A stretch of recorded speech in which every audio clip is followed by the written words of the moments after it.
எல்லாருக்கும் வணக்கம். மிகுந்த எதிர்பார்ப்புக்கிடையே இன்னைக்கு சூர்யா நடிப்பில் வெளியாகிருக்க கங்குவா திரைப்படம் வரப்போகுது. ஸோ இதுக்கான எக்ஸ்பெக்டேஷன்றது தமிழ்நாட்டில் மிகப்பெரிய லெவலில் இருக்குது. ஆனால் விஷயம் என்னென்னா, ஹைகோர்ட் ஆர்டர் இருக்குல்ல, அது வந்து தமிழ்நாட்டில் ஸ்பெஷல் ஷோ இல்லை அப்படின்னு சொல்லிட்டாங்க. வழக்கம் போல் பெங்களூரில் ஃபஸ்ட்டு ஷோ இருக்குது. நார்மலாக வந்து பார்த்திங்கன்னா அந்த 5 மணி ஷோலாம் இருக்கும். இதில் கொஞ்சம் தள்ளி போயிருக்கு 6 மணி ஷோ. இப்போ நான் இருக்கிறது ஈஜிபுராவில் இருக்கிற விவேக் நகரில் இருக்கிற பாலாஜி தேட்டர் அப்படின்றது. ஸோ இங்கே மற்ற தேட்டர்ஸை கம்பேர் பண்ணும்போது அந்த ஃபேன்ஸ் செலிப்ரேஷன் அப்படின்றது கொஞ்சம் கம்மியாக இருக்குது. ஆனால் மற்ற தேட்டரில் இன்னும் திருவிழா கோலமாக இருக்குது. அதுக்கான ஒரு குழு வந்து அங்கே போயிருக்கு. ஸோ இப்போது நம்ம கூட சூர்யா ஃபேன்ஸ்லாம் இருக்காங்க. நாம் அதை பற்றி கேட்போம் எப்படி ஃபீல் பண்ணுறாங்க அப்படின்னு. சரி, எக்ஸ்பெக்டேஷன் எப்படி இருக்கு சார்? எக்ஸ்பெக்டேஷன் வந்து பீக் லெவலில் இருக்குது. நான் தீவிரமான சூர்யா ஃபேனு. அஞ்சான் படத்துலேருந்து சூர்யா ஃபேன் நான். அந்த எக்ஸ்பெக்டேஷன் கங்குவா அண்ணா ஒரு 2 இயர்ஸ்லேருந்து நான் ஸ்க்ரீனில் பார்க்கல. ஸோ அது முன்னாடி ஜெய் பீம் எல்லாம் பார்த்துருக்குறோம். ஸோ நிறைய எக்ஸ்பெக்டேஷனோட கங்குவா பார்க்க வந்திருக்கிறோம் சார். தீவிரம் சூர்யா ஃபேனு. ஸோ இது வந்து இந்த வேட்டையன் கூட ரிலீஸ் ஆகுதுலாம் சொல்லிட்டு இருந்தாங்க ஃபஸ்ட்டு. அதுக்கப்புறமா நிறைய தள்ளி போயிட்டே இருந்தது. இப்போது ஒரு வழியாக ரிலீஸ் ஆகிருக்கு. ஸோ அது எப்படி ஃபீல் பண்ணீங்க? வேட்டையன் கூட ரிலீஸ் ஆயிருக்கலாமா? அது எப்படி ஃபீல் பண்ணீங்க? இப்போ தனியாக ரிலீஸ் ஆயிருக்கு சோலோவா. ஓகே, அப்படின்னு இல்லை. கங்குவா பட்ஜெட் அவங்க நிறைய போட்டுக்கிறாங்க. சரி, ரெண்டு ஃபிலிமும் விடும் போது, ஸோ கிளாஷ் ஆனும் போது, so less member of screens வரும். ஸோ அதனால லைக் அவங்க ப்ரொடக்ஷன் சைட்லேருந்து லைக் கிராஸ் இன்கம் கம்மியாக வரலான்ட்டு அவங்க ஒரு ஐடியா தாட்டோட ஸோ சிங்கிள் டேவை ரிலீஸ் பண்ணலான்ட்டு November 14th ரிலீஸ் பண்ணுறீங்கிறாங்க. வெற்றிகரமாக ஓடும். ஓகே, நீங்க சொல்லுங்க ப்ரோ. எக்ஸ்பெக்டேஷன் எப்படி இருக்கு? ஆக்சுவலி எதிர்பார்க்கறீங்க இந்த படத்துல? எதிர்பார்க்கறது ஒன்றும் இல்லை. ஏன்னா கிட்டத்தட்ட ஒரு 2 years 8 months ஆச்சு அவர் படம் ரிலீஸ் ஆகி. லாஸ்ட்டாக வந்துட்டு படம் ரிலீஸ் ஆகி வந்துட்டு எதிர்க்கும் துணிந்தவன்னு.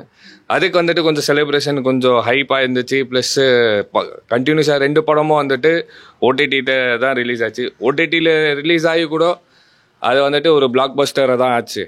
ஸோ அதே வந்துட்டு ஸோ லைக் சூரியரே போட்ரே ஆகட்டும் இல்லை ஜெய் பீம் ஆகட்டும் வந்துட்டு தேட்டரில் ரிலீஸ் ஆகிட்டா இன்னொரு நேஷ்னல் அவார்டு கிடச்சிருக்கணும்.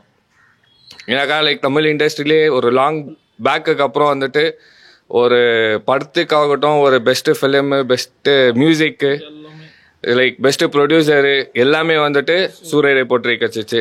அதே உங்களுக்கு ஒரு பெரிய ஒரு இதுதான்.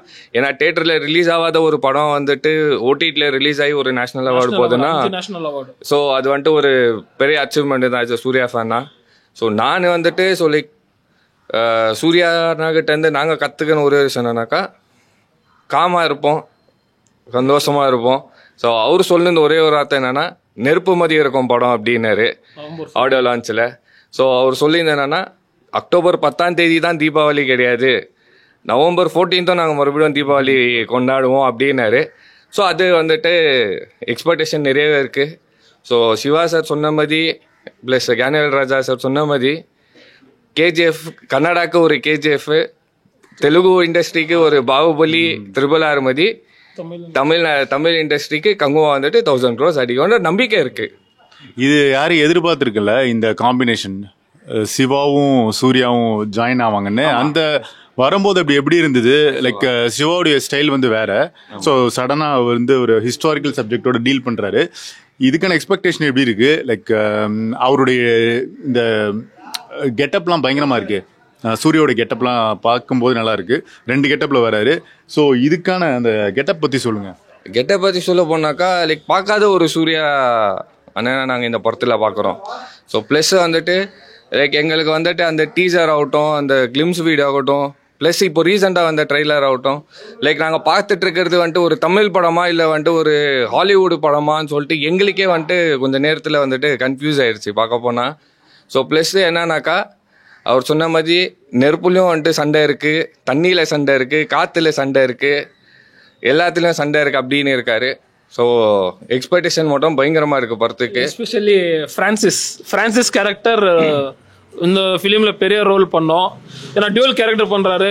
எப்போ இருந்தாலும் அண்ணா November 14 ஒரு லக்கி டே, ஒரு நந்தா ஆகட்டும், ஒரு வாரணமேரம் ஆகட்டும், இன்னைக்கு வந்துட்டு கங்குவா 14 வெற்றிகரமாக ஓடும் கண்டிப்பாக. அதில் ஏதோ டவுட்டே இல்லை சூர்யா அண்ணா. ஸோ அன்பான ரசிகர்கள் வந்து ரொம்ப எக்ஸ்பெக்டேஷனோட இருக்காங்க இந்த கங்குவா படத்துக்காக. அது உண்மையிலே நல்ல விஷயம் தான். என்னன்னா, இது வந்து 2 வருடங்களுக்கு அப்புறமா தியேட்டரிக்கல் ரிலீஸ் சூர்யாவுக்கு வருது. அதுவும் ஒரு பேன் இண்டியன் லெவலில் மிக பிரம்மாண்டமான முறையில் இந்த படம் எடுக்கப்பட்டிருக்கு. மார்க்கெட்டிங்கும் அவங்க நல்லாவே பண்ணியிருக்காங்க. லைக் சவுத் இந்தியா முழுக்க நல்லாவே பண்ணியிருக்காங்க. ஸோ தமிழ்நாட்டை பொறுத்த வரைக்கும் மழை அப்படின்றது மட்டும்தான் கொஞ்சம் வருத்தமான விஷயமா இருக்குது. அது மேபி 1 வீக்கில் தெரிஞ்சிடும் அது என்ன நடக்க போகுது அப்படின்னு.